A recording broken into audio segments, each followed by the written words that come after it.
Pensée critique, Une plongée dans les rouages du cerveau pour affûter son esprit critique. un podcast à seconde vue.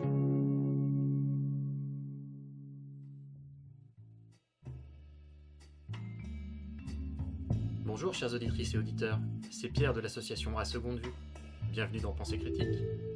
Cet épisode est la deuxième partie de notre entretien avec Benoît Bediou, chercheur en neurosciences et en psychologie sociale à l'Université de Genève. Si vous n'avez pas encore écouté la première partie, nous vous invitons à le faire dès maintenant pour une meilleure compréhension de cet échange.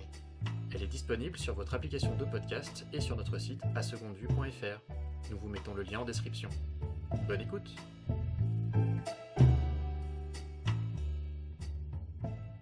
Je vous propose de passer maintenant à la partie suivante sur les outils numériques, les médias et les réseaux sociaux. Dans vos recherches, vous avez travaillé également sur l'impact des technologies numériques sur les adolescents. Avant de parler de ces impacts, que pourriez-vous nous dire de façon plus générale sur les particularités en termes de processus cognitifs et de prise de décision pour les adolescents ? Au niveau du développement du cerveau pendant la phase de l'adolescence, il se passe beaucoup de choses. En fait, pour en revenir au contrôle attentionnel, il y a un basculement qui se produit entre... Il y a deux types d'attention finalement qui guident notre comportement. On a une attention réflexe qui est guidée par l'environnement. Quand il se passe quelque chose dans l'environnement, on doit le détecter pour y réagir rapidement. Et il y a une attention qui est plus top-down, où c'est nous qui choisissons de porter notre attention sur quelque chose en fonction de nos buts et de nos besoins. Et donc il y a une compétition entre ces deux systèmes attentionnels. Et à l'adolescence, en fait, on a un basculement du contrôle par l'environnement vers le contrôle intentionnel. Donc on devient de moins en moins impulsif. Toutes ces régions préfrontales et frontales de contrôle de l'attention et de l'impulsivité maturent et permettent un comportement qui est beaucoup plus intentionnel que automatique et réflexe. Ça, c'est la première chose. La deuxième chose qui se produit également, c'est que donc, le comportement devient plus flexible et plus intentionnel, mais on a en même temps un changement des circuits de récompense. Donc le système de récompense est le système qui guide finalement l'apprentissage et le choix de nos décisions. On va souvent vers quelque chose qui a été récompensé dans le passé. Et à l'adolescence, le système de récompense devient très sensible aux récompenses sociales.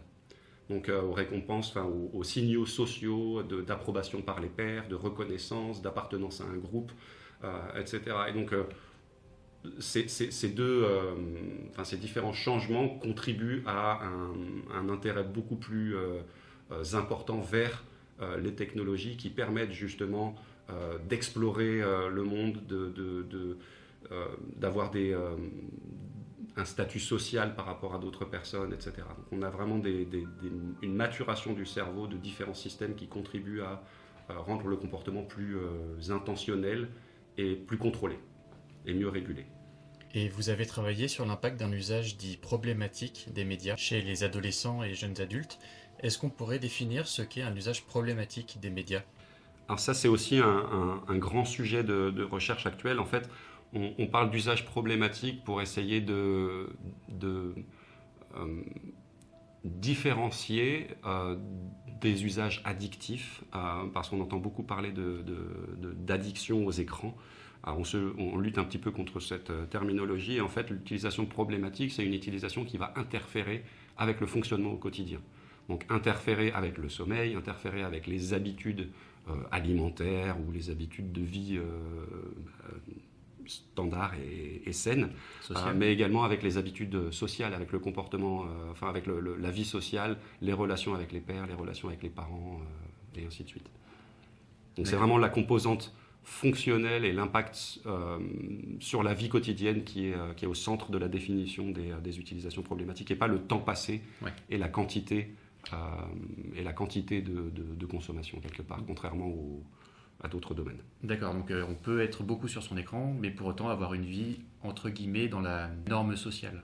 Tout à fait, et il y a une composante importante, c'est la composante de la norme sociale. C'est que, par exemple, si vous prenez maintenant un domaine qui est en pleine expansion, qui est le e-sport, il y a des professionnels du jeu vidéo maintenant, c'est une discipline qui est en discussion pour entrer aux Jeux Olympiques d'ailleurs. Il y a les professionnels du e-sport vont passer un nombre important d'heures à jouer à des jeux vidéo pour s'entraîner sans pour autant que ça interfère avec leur vie fonctionnelle, parce que c'est une activité qui, du coup, comme c'est professionnel et que c'est une source de revenus, elle est devenue acceptée socialement. Et en fait, je pense que cette acceptation sociale, elle est importante aussi pour définir ce qui devient une utilisation problématique ou pas. Et changer peut-être de l'image qu'on a de ce type de personnes, Complètement. des gens qui participent à ce type de Je compétition. pense qu'on a beaucoup pathologisé l'utilisation intense de certaines technologies parce qu'on est parti du principe qu'elles n'étaient pas bénéfiques et qu'elles n'étaient pas utiles et qu'elles étaient forcément futiles et non pas constructives.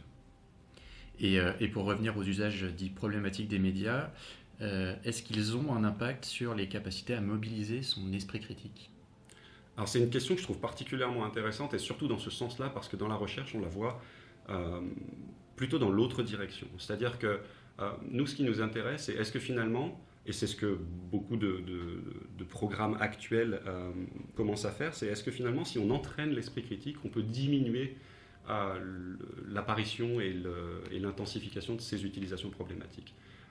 Parce que finalement la plupart de ces utilisations problématiques sont liées à une méconnaissance des mécaniques qui sont dans ces médias sociaux, dans ces jeux vidéo et en quoi elles peuvent impacter notre comportement et finalement court-circuiter des comportements intentionnels et contrôlés pour passer à des comportements plus réflexes et automatiques. Donc c'est vraiment nous on part vraiment du principe que l'esprit critique il est nécessaire pour contrer et pour protéger contre un développement d'utilisation problématique. Par contre dans l'autre sens, effectivement il y a quelques recherches qui montrent que quand on développe une utilisation problématique, ça a tendance à interférer notamment avec l'impulsivité, avec le contrôle inhibiteur. Les gens qui utilisent beaucoup certains médias sociaux ou certains jeux vidéo vont avoir tendance au cours du temps à devenir plus impulsifs et cette impulsivité va contribuer à ce qu'ils passent plus de temps. Donc il y a des boucles et des spirales qui se mettent en place et ça c'est un grand sujet d'étude justement pour savoir comment on peut mettre fin à ces spirales et à ces cycles, comment on peut transformer un cercle vicieux en cercle vertueux, parce qu'on a ces boucles de rétroaction qui peuvent finalement être utilisées à bon escient aussi.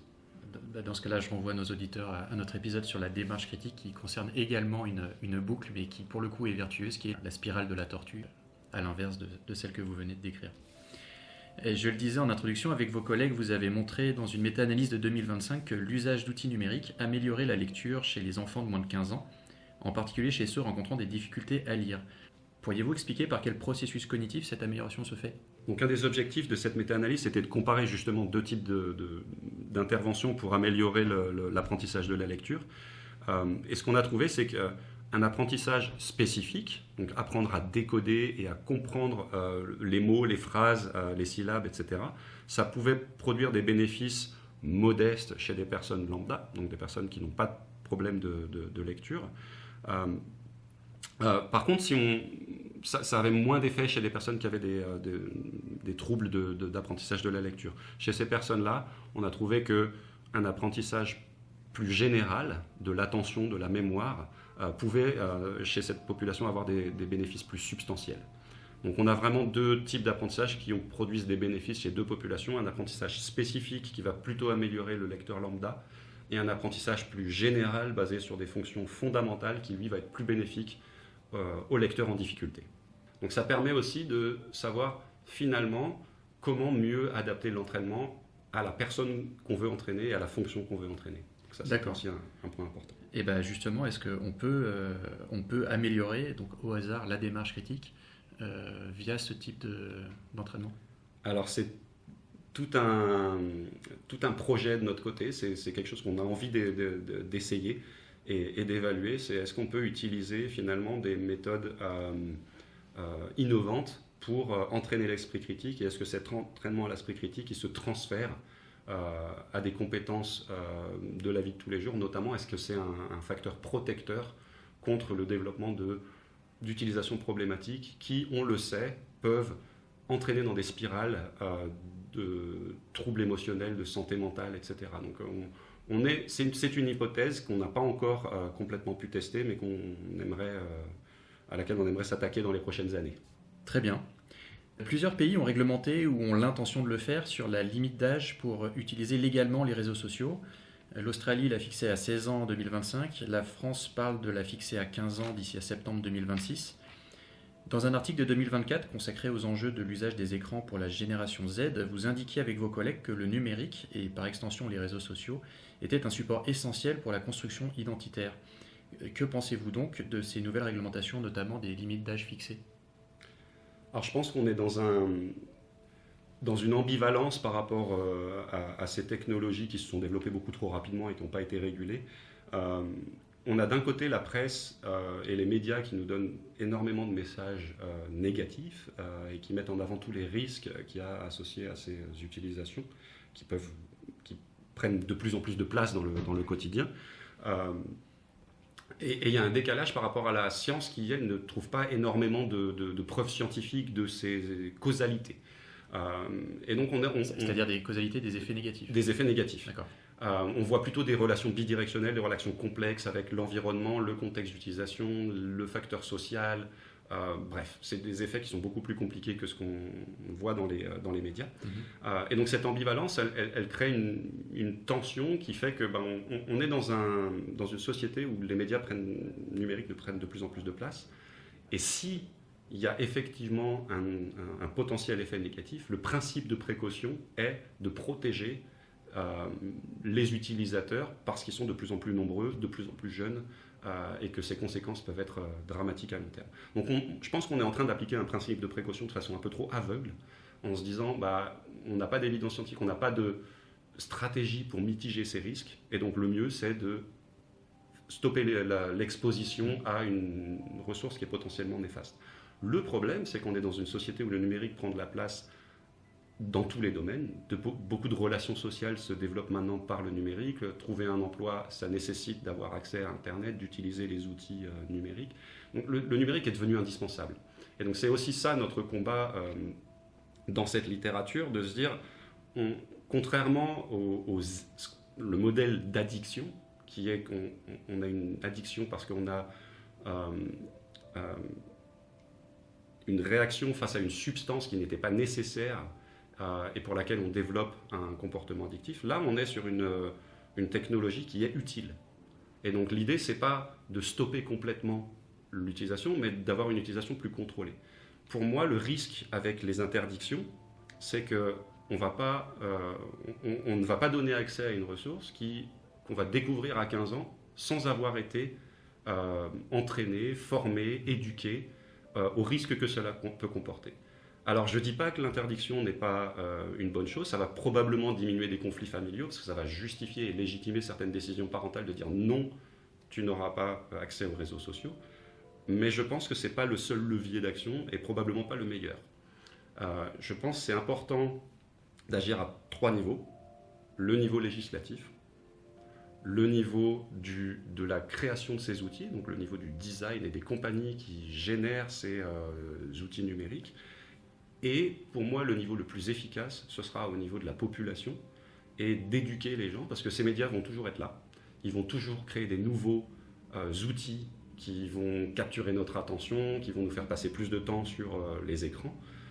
Et donc, pour moi, c'est l'éducation qui permettra d'améliorer notre utilisation de ces outils et la rendre plus fonctionnelle et plus adaptée.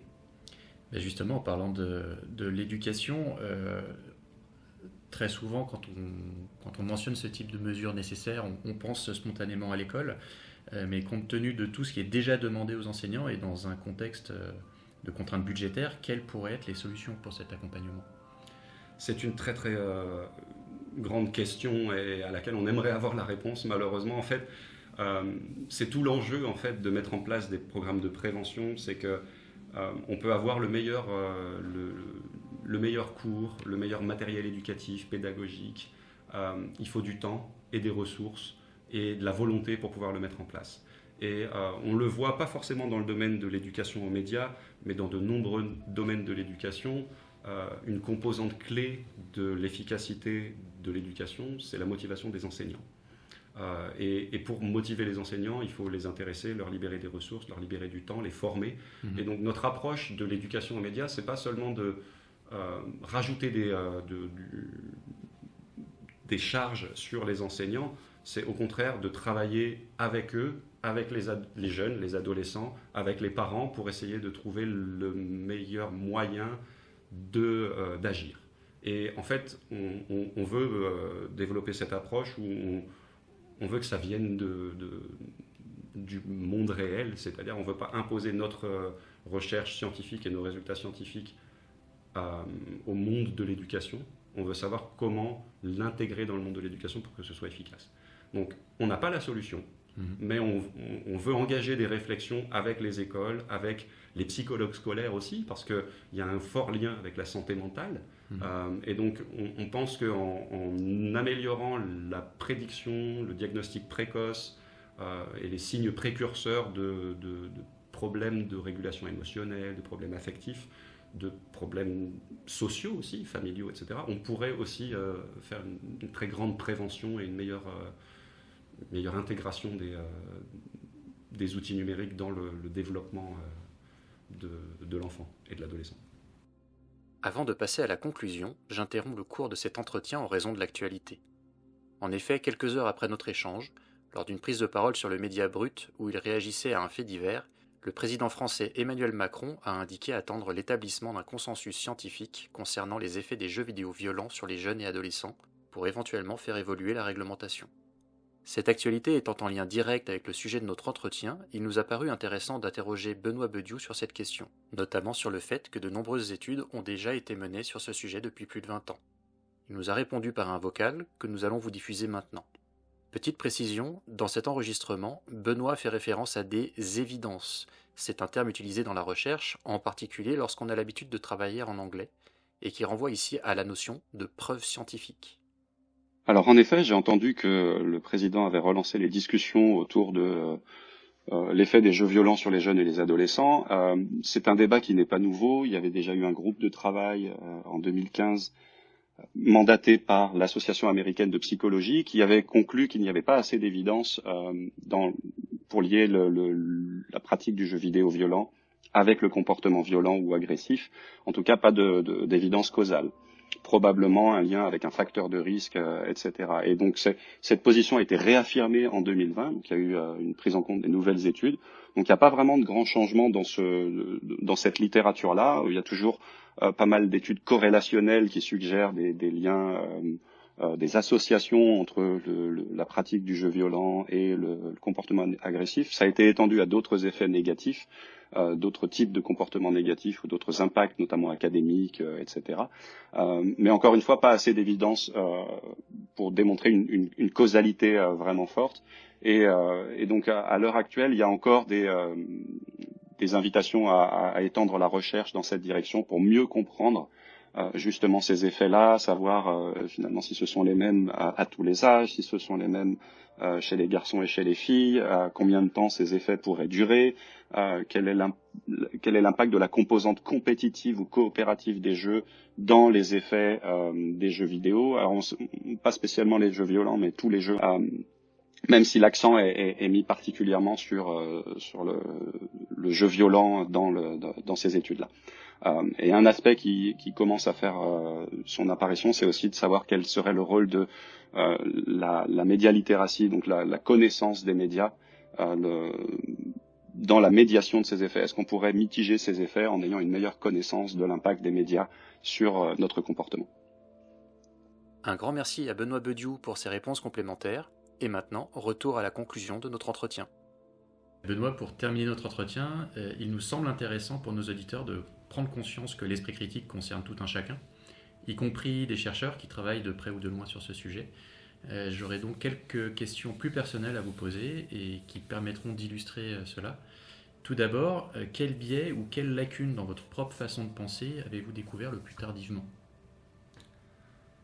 Alors, c'est lié à mon parcours un petit peu atypique dans la recherche. J'ai eu une période où je me suis intéressé à la prise de décision dans les neurosciences et notamment à un champ de recherche qui a été assez populaire à un temps, qu'on a appelé la neuroéconomie, qui s'intéressait finalement à comprendre en quoi certaines de nos décisions sont irrationnelles d'un point de vue économique. Pourquoi finalement, alors qu'il y a une option qui est évidente, on va choisir l'option qui nous paraît la moins évidente. Et en fait, ça m'a permis de détecter, enfin de réaliser qu'on était soumis à énormément de biais, des biais de disponibilité. Donc quand une information est plus disponible à notre esprit, elle va venir plus rapidement et on va penser qu'elle est plus vraie qu'une information qui est moins disponible. Donc tout ce qu'on nous donne dans les médias, on va avoir tendance à y croire parce que c'est plus fréquent et puis que ça vient des médias. Il y a des effets ce qu'on appelle les effets de framing ou de cadrage, qui est que la façon dont on présente une information va influencer sur nos décisions, et de façon vraiment drastique, c'est-à-dire qu'on peut changer complètement nos préférences en les présentant dans un cadre complètement différent. Et un des biais qui m'intéresse particulièrement depuis, on va dire, une quinzaine d'années, c'est un biais qui est plus sociétal, c'est ce qu'on appelle le weird bias, c'est le weird pour W-E-I-R-D, qui veut dire bizarre en anglais, mais qui en fait veut dire Western, Educated, Industrialized, je ne sais plus ce que le R veut dire, and Developed Countries. Et en fait, c'est cette idée qu'une grande partie de nos connaissances et de nos recherches sont biaisées vers les populations occidentales, économiquement développées, industrialisées, et ne s'appliquent pas forcément à toute la planète. Et il y a de nombreuses recherches qui sont lancées, dont une récente qui montre que la plupart des tâches cognitives qu'on utilise, notamment pour mesurer l'impulsivité, etc., en fait, ne fonctionnent pas dans des populations où l'éducation ne suit pas le même système. Il n'y a pas de système scolaire. Et donc, en fait, on est en train de tirer des généralités de nos recherches scientifiques qu'on applique à la population globale sans se rendre compte qu'en fait, elles sont essentiellement issues d'une sous-population très spécifique de la planète. Et un article récent a montré qu'en fait, on commençait à avoir ces biais-là dans l'IA. Donc tous les LLM qui sont développés, en fait, sont entraînés avec des données qui sont essentiellement issues de pays occidentaux. Et donc on a des biais culturels, on a des biais sociaux, on a des biais de représentation qui sont très forts et qui vont être encore plus alimentés parce qu'ils vont être de plus en plus disponibles. Ils vont créer un point d'ancrage qui vont nous servir de référence. En fait, on a plusieurs biais de décision qui vont se combiner entre eux pour conduire à des comportements qui seront beaucoup moins intentionnels et réfléchis. Et quelle expérience ou étude a le plus transformé votre compréhension de la pensée humaine ?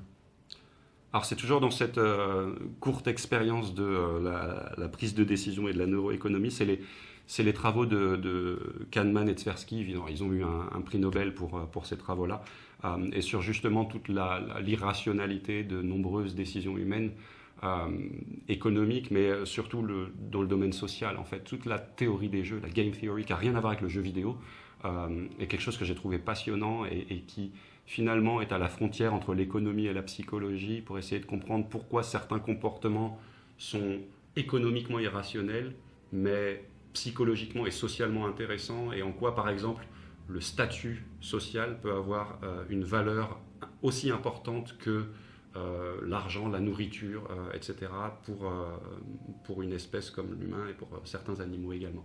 Donc ces aspects d'irrationalité du comportement qui finalement sont rationnels quand on les intègre dans un contexte social et plus d'évolution d'espèces m'ont vraiment fasciné. Ok.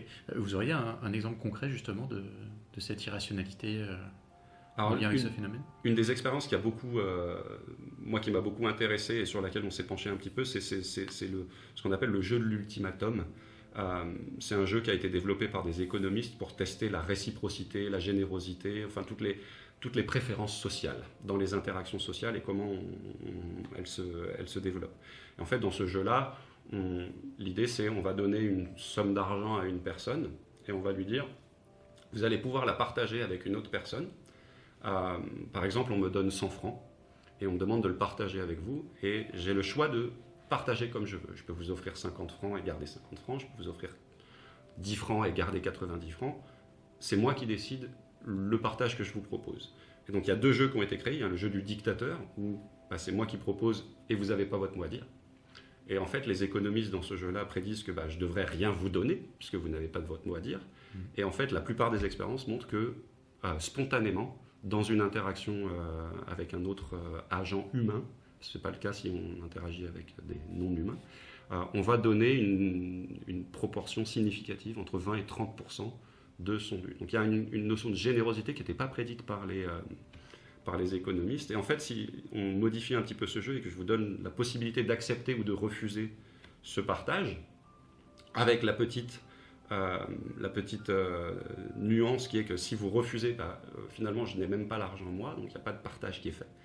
En fait, ça change encore le comportement et du donneur et du receveur. Et en fait, ces études-là ont permis d'avancer beaucoup dans la compréhension de la psychologie humaine en partant de prédictions économiques qui étaient: je devrais vous offrir 1 franc sur les 100 francs parce que 1 franc c'est mieux que 0, et vous devriez accepter parce que 1 franc c'est mieux que 0.